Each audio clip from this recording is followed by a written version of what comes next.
यही भाद्र 20 गते मनाइँदैछ।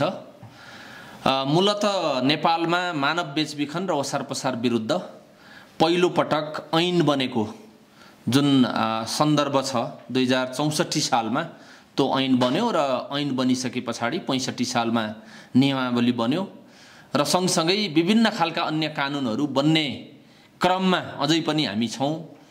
विभिन्न खालका ऐन कानुनहरू निर्माण हुँदै जाँदाखेरि पहिला चेलीबेटी बेचबिखन भनेर बुझ्ने यो विषय चाहिँ अहिले मानव बेचबिखनको रूपमा परिचित छ। नेपालबाट वर्षेनी हजारौंको संख्यामा पहिला महिलाहरू मात्रै बेचबिखन हुने भन्ने खालको चाहिँ जुन अवस्था थियो, अहिले त्यो परिवर्तन भएर यो मानव बेचबिखनको रूपमा रूपान्तरण भएको छ। चाहे महिला अथवा पुरुष अथवा कुनै पनि बालबालिका अथवा यौनिक तथा लैंगिक अल्पसंख्यक जसलाई हामी LGBTIQ भन्छौं, कुनै पनि मानिसहरू आज बेचबिखनको जोखिममा छन्। बेचबिखन मात्रै होइन, नेपालबाट मानव तस्करी पनि त्यति नै भइरहेको छ।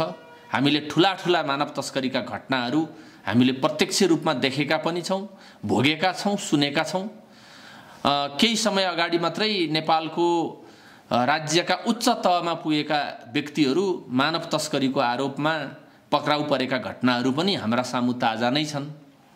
मूलत यो मानव तस्करीको कानुन नेपालमा अहिलेसम्म छैन र त्यसले गर्दाखेरि पनि मानव तस्करहरू पहिला भन्दा पनि अझ बढी सक्रिय भएको अवस्था हामीले देखेका छौं, सुनेका छौं। हरेक वर्ष हजारौं नेपालीहरू धेरै पैसा खर्च गरेर आफैले पैसा तिरेर आफै बेचिएका अवस्थाहरू पनि छन्। अमेरिका जाने नाउँमा अफ्रिकाको जंगलको बाटो हुँदै समुद्र पार गर्दै डुङ्गा चढ्दै मान्छेहरू तस्करी मार्फत त्यहाँ पुगेका घटनाहरू पनि हामीले देखेका छौं। विभिन्न बहानामा भारत लगायत अन्य मुलुकहरूमा मानव बेचबिखन र तस्करी बढिरहेको छ। मध्यपूर्वका मुलुकहरूमा श्रमको नाममा थुप्रै नेपालीहरू बेचिएका छन्, तस्करीमा परेका छन्।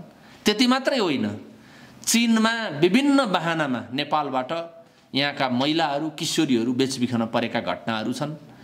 लामो समयदेखि नेपालका किशोरीहरूलाई विभिन्न बहानामा अफ्रिकामा डान्स बारहरूसम्म पुर्याइएका घटनाहरू पनि हामीले सुन्ने गरेका छौं। यस्ता घटनाहरूबाट हामीले सिक्नुपर्ने विषय के छ भने नेपालमा मानव बेचबिखन दिन प्रतिदिन बढ्दो तवरमा छ। पछिल्लो समय मानव बेचबिखनको आयाम त परिवर्तन भएको छ, किनभने पहिला नेपालका महिलाहरूलाई भारतका मुम्बई र दिल्लीका कोठीहरूमा बेचिन्छन् भन्ने कुरा हामीले सानै हुँदादेखि सुन्ने गर्थ्यौं। तर आज त्यो परिस्थिति आज भयावह बन्दै गइरहेको छ। नेपालीहरू संसारका धेरै मुलुकहरूमा बेचबिखन र तस्करीमा परेका घटनाहरू हाम्रा सामु छर्लङ्ग छन्। हिजो कोठीमा यौन व्यवसायको रूपमा जुन बेचबिखन हुने गर्थ्यो, त्यो बेचबिखनको आयाम आज अंग मानव अंग तस्करीमा, त्यति मात्रै होइन विभिन्न किसिमका जोखिमपूर्ण कामहरूमा उनीहरूलाई प्रयोग गर्नको निम्ति विशेष गरी बालबालिकाहरूलाई लागु औषधको दुर्व्यसनी, लागु औषधको ओसार पसार, हात हतियारको ओसार पसार गर्ने काममा, त्यस्तै सर्कसमा काम लगाउनको निम्ति र कतिपय किशोरीहरूलाई चाहिँ भारतमा लगेर विभिन्न अहिलेका सामाजिक सञ्जालहरू अथवा प्रविधिका माध्यमहरू प्रयोग गरेर व्हाट्सएप मार्फत स्कर्ट्स भन्ने एउटा चाहिँ व्यवसाय जुन चलेको छ, त्यो मार्फत चाहिँ उनीहरूलाई यौन व्यवसायको निम्ति सप्लाई गर्ने खालको एउटा चाहिँ चेन पनि हामीले ब्रेक गरेका छौं। म यहाँहरूलाई अवगत गराउन चाहन्छु, हामी 2018 देखि भारतको नयाँ दिल्लीमा KIN इन्डिया भन्ने संस्था दर्ता गरेर हामी काम गरिरहेका छौं। हामी मानव बेचबिखन र तस्करीमा परेकाहरूको उद्धार र पुनर्स्थापना गर्ने काम गरिरहेका छौं। हामी नेपालभित्रै काम गर्ने विभिन्न संघ संस्थाहरूसँग पनि हामी सहकार्य गरेर काम गरिरहेका छौं। त्यसैगरी नेपाल सरकारका विभिन्न निकायहरू, महिला बालबालिका तथा ज्येष्ठ नागरिक मन्त्रालय सँगसँगै अन्य निकायहरूसँग नेपाल प्रहरीमा मानव बेचबिखन अनुसन्धान ब्युरो छ, ब्युरोसँग मिलेर हामी यी घटनाहरूको न्यूनीकरणका निम्ति, नियन्त्रणका निम्ति र उद्धार र पुनर्स्थापना मात्रै होइन, हामी उद्धार र पुनर्स्थापना पश्चात त्यसको कानुनी कारबाहीको निम्ति पनि नेपाल प्रहरी मानव बेचबिखन अनुसन्धान ब्युरोसँग मिलेर काम गरिरहेको अवस्था छ। र यो सन्दर्भमा मैले भन्नै पर्ने हुन्छ, हामी 18औं दिवस मनाउँदै गर्दाखेरि भाद्र 20 गते हामी 18औं दिवस मनाउँदैछौँ मानव बेचबिखन तथा ओसार पसार विरुद्धको 18औं राष्ट्रिय दिवस। यो सन्दर्भमा मैले यहाँ भन्नै पर्ने अर्को विषय के छ भने नेपाल सरकारले विभिन्न खालका कानुनहरू निर्माण गरेको छ। मैले अघि ऐन र नियमावलीको कुराहरू पनि गरेँ। कानुनहरू बनेका छन्, तर ती कानुनहरूको कार्यान्वयन गर्ने सन्दर्भमा विशेष गरी केही चुनौतीहरू पनि छन्। हामीसँग नेपाल र भारतको बीचमा खुला सिमाना छ। खुला सिमाना एउटा ठुलो चुनौतीको रूपमा रहेको छ। त्यति मात्रै होइन, हामीले भारतमा बेचबिखनमा परिसके पछाडि हामी त्यहाँबाट उद्धार गर्ने कसरी भन्ने सन्दर्भमा पनि हाम्रो मेकानिजम राज्यको संयन्त्रले राम्रोसँग काम गर्ने चाहिँ स्थिति छैन। एउटा दूतावास छ, नयाँ दिल्लीमा भएको दूतावासले हामीलाई विभिन्न ढङ्गले हामीलाई चाहिँ सहयोग पनि गरिरहेको छ, हामी सहकार्य गरिरहेका छौँ। तर विभिन्न खालका स्रोतहरूको परिचालनदेखि अन्य विषयवस्तुहरूको कुरा गर्दाखेरि चाहिँ निकै नै समस्याहरू हामीले चुनौतीहरू भोगिरहेका छौँ। अर्को विषय, महत्त्वपूर्ण विषय के छ भने विदेशमा मात्रै होइन, हाम्रा बालबालिकाहरू, हाम्रा किशोरीहरू, हाम्रा महिला दिदीबहिनीहरू नेपालभित्रै पनि आन्तरिक बेचबिखनको मारमा परेका छन्।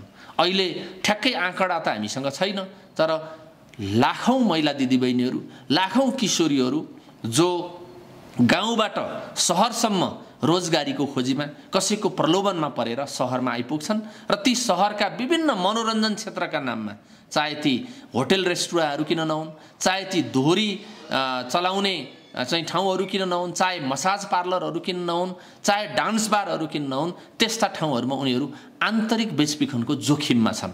उनीहरू रोजगारीको नाममा त्यहाँ आइपुग्छन्। विभिन्न खालका मानव तस्करहरूको चङ्गुलमा उनीहरू पर्छन् र उनीहरू बिस्तारै नेपालभित्रै अनि नेपालभन्दा बाहिर पनि बेचबिखनको चाहिँ जोखिममा परेका धेरै घटनाहरू हामीले भोगेका छौँ, देखेका छौँ, हामीले उद्धार गरेका छौँ, पुनर्स्थापना गरेका छौँ। तर पुनर्स्थापना भइसके पछाडि उनीहरूको दीर्घकालीन एउटा चाहिँ सम्मानित जीवनयापनको निम्ति हामी के गर्नुपर्छ भन्ने बारेमा चाहिँ निकै ठुलो चुनौती हामीले भोगिरहेका छौँ। चाहे राज्य पक्षबाट किन नहोस् अथवा चाहे गैर सरकारी संस्थाबाट किन नहोस्, उनीहरूका निम्ति आयोजना गरिएका तालिमहरू साँच्चै भन्ने हो भने सफल छैनन्।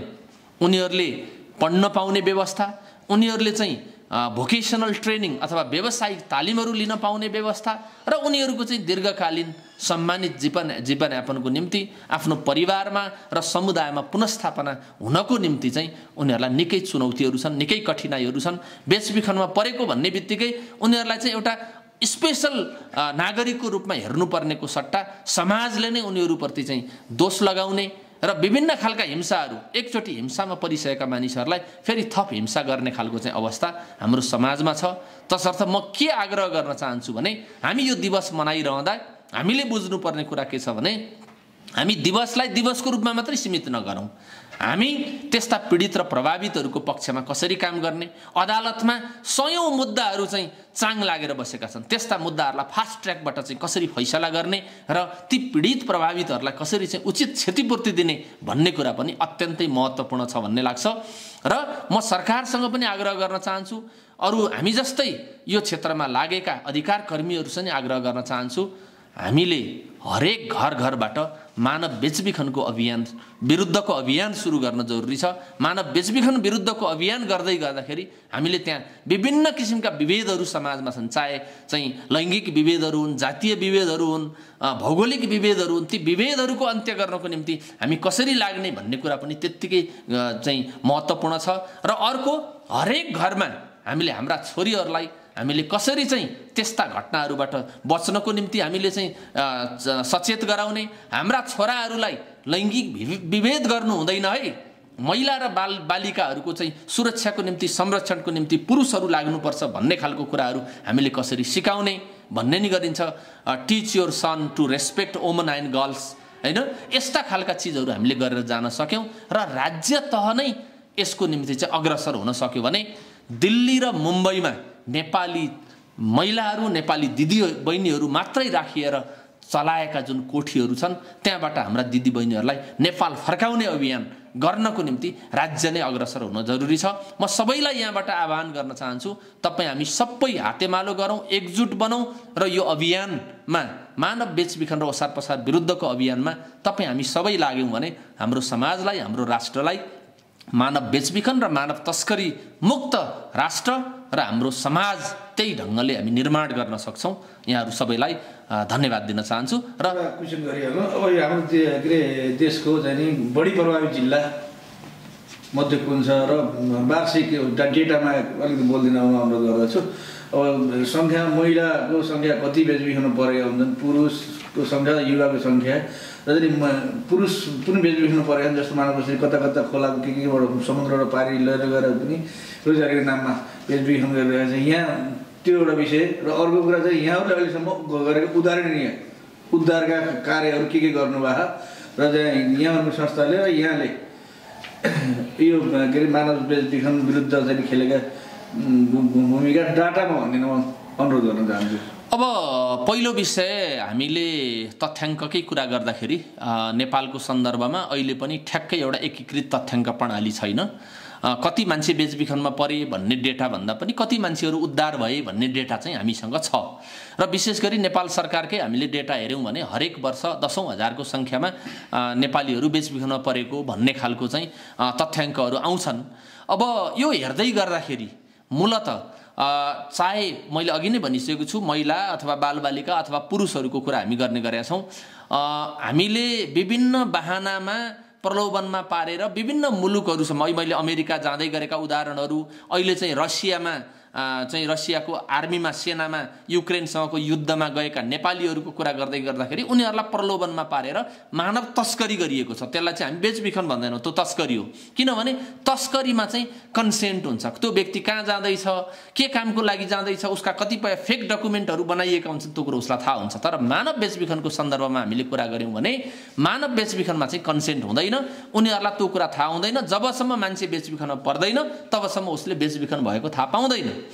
अर्को विषय, पुरुषहरूकै कुरा गर्ने हो भने बन्धक जीवन बिताउने बन्धक मजदुरहरूको कुरा गरौँ। हामीले गरेको कामको सन्दर्भमा हामीले अस्ति भर्खर वैशाखमा 35 जना नेपाली पुरुषहरू, केही बालकहरू हामीले जम्मू कश्मीरबाट उद्धार गऱ्यौँ। उनीहरूलाई चाहिँ प्रलोभनमा पारेर राम्रो कामको चाहिँ आश देखाएर त्यहाँ पुर्याइएको थियो। र अस्ति असारमा हामीले 28 जना नेपाली पुरुषहरूलाई त्यहाँबाट उद्धार गरेर नेपाल ल्यायौँ र पारिवारिक पुनर्मिलन पनि गरायौँ। यसमा नेपाल सरकारको महिला बालबालिका तथा ज्येष्ठ नागरिक मन्त्रालयको पनि एउटा चाहिँ राम्रो एउटा कोअर्डिनेसन र सहयोगको भूमिका हामीले प्राप्त गरेका छौँ। र उनीहरूको पारिवारिक पुनर्मिलनमा माननीय मन्त्री नै आफै उपस्थित भएको पनि म यहाँलाई जानकारी गराउन चाहन्छु।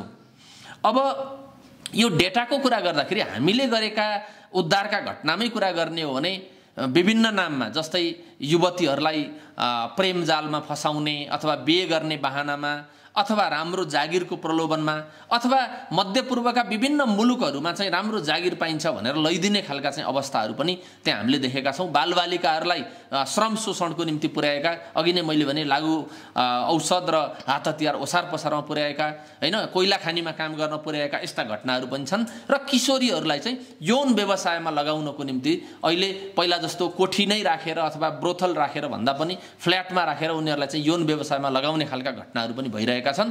र मैले फेरि पनि आग्रह गर्न चाहन्छु, हामी सबै यो विषयमा चाहिँ लाग्यौँ भने यो समस्याको समाधान हुन सक्छ। यति धेरै ठुलो सङ्ख्यामा बेचबिखन हुँदै गर्दाखेरि पनि नेपालमा आइसके पछाडि चाहिँ मुद्दा दर्ता हुने सङ्ख्या चाहिँ अत्यन्तै कम छ। त्यसलाई हामीले कसरी बढाउने र हरेक स्थानीय तहमा ती नागरिकहरूको बिचमा युवा र महिला केन्द्रित रोजगारी र स्वरोजगारीका अवसरहरू कसरी सिर्जना गर्ने, उनीहरूलाई कसरी जनचेतनामूलक कार्यक्रमहरू सञ्चालन गर्ने भन्ने कुरामा पनि सबैजना लागौँ। सम्भव छ यो देशलाई हामी मानव बेचबिखन मुक्त मुलुक बनाउन सक्छौँ। यति भन्दै म यहाँहरूबाट बिदा हुन चाहन्छु। धन्यवाद, नमस्कार। धन्यवाद इन्द्र सर, यहाँको समय र सन्दर्भको लागि। अब हाम्रा आजका दोस्रो गेस्ट हुनुहुन्छ, दोस्रो वक्ता हुनुहुन्छ, विश्वको इतिहासका जानकार युवा लेखक कालविक्रम थापा।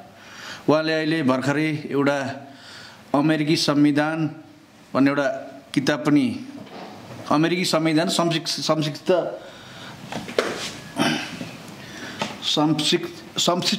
इतिहास र संविधान भनेर एउटा बुक पनि लेख्नुभएको। यसको विमोचन केही दिन पछाडि गर्ने भन्ने तर्खरमा हुनुहुन्छ। उहाँलाई यस किताबमा उहाँले लेखेको किताबको अमेरिकी संविधान र हाम्रो नेपाली संविधानसितका अन्तर्वस्तुहरू र हाम्रो संविधानमा भएका त्रुटि र संविधान संशोधनको हल्ला लगायतका विभिन्न संविधानका विषयमा उठेका विषयहरू भित्र केन्द्रित रहेर उहाँले आफ्नो धारणा राखिदिनु हुन म कालविक्रम थापा सरलाई अनुरोध गर्दछु।